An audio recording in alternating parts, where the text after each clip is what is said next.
નમસ્કાર મિત્રો, સ્વાગત છે તમારું ડીએસ ડિજિટલ વર્ક્સના એક નવા વિડીયોમાં। તો મિત્રો, આજના આ વિડીયોની અંદર આપણે સુપ્રીમ કોર્ટ દ્વારા જુનિયર કોર્ટ આસિસ્ટન્ટની 241 જગ્યાઓ પર ભરતીની જાહેરાત કરવામાં આવી છે, એના વિશે વાત કરવાના છે।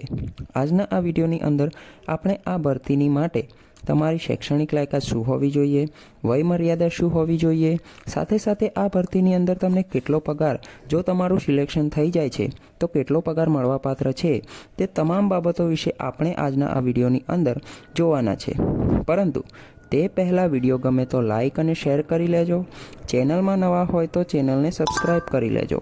તો ચાલો મિત્રો, વિડીયોની શરૂઆત કરીએ। તો તમે અહીં જોઈ શકો છો, જુનિયર કોર્ટ આસિસ્ટન્ટની 241 જગ્યા પર ભરતી સુપ્રીમ કોર્ટ દ્વારા જાહેર કરી છે। 8મી માર્ચ અરજી માટેની અંતિમ તારીખ છે, એટલે કે ઓનલાઈન ફોર્મ ભરવાની છેલ્લી તારીખ 8 માર્ચ 2025 છે। જો તમારું આ ભરતીમાં સિલેક્શન થઈ જાય છે તો તમને દર મહિને ₹72,000 જેટલો પગાર મળવાપાત્ર રહે છે। હવે આપણે અહીં જોઈશું કે આ માટે તમારી લાયકાત અને વયમર્યાદા શું હોવી જોઈએ। તો પહેલું તો અહીં જુનિયર કોર્ટ આસિસ્ટન્ટની ભરતીમાં ટાઈપિંગ સ્પીડ 35 શબ્દ પ્રતિ મિનિટ હોવી જરૂરી છે। બીજું, ઉમેદવારોની ઉંમર 18થી 30 વર્ષ હોવી જોઈએ, એટલે કે 18 વર્ષથી ઓછી ન હોવી જોઈએ અને 30 વર્ષથી વધારે ન હોવી જોઈએ। ત્રીજું, અરજી કરનારા ઉમેદવારોમાંથી જનરલ, ઓબીસી અને ઈડબ્લ્યુએસ કેટેગરીના ઉમેદવારોએ ₹1,000 ફી ભરવાની રહેશે અને એસસી, એસટી અને દિવ્યાંગ ઉમેદવારોએ ₹250 ફી ભરવાની રહેશે।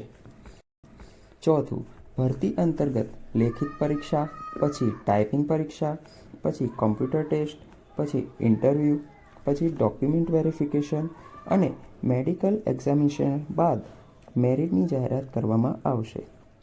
પરીક્ષાની સંભવિત તારીખ આગામી ટૂંક સમયમાં જાહેર કરવામાં આવશે। છઠ્ઠું, ઉમેદવારોને ભરતી વિશે કંઈ પણ મૂંઝવણ હોય તો ઓફિશિયલ ઈમેલ આઈડી પર મેસેજ કરવાનો રહેશે। જો વિડીયો ગમ્યો હોય તો વિડીયોને લાઇક અને શેર કરી લેજો અને ચેનલમાં નવા હોય તો ચેનલને સબસ્ક્રાઈબ કરી લેજો।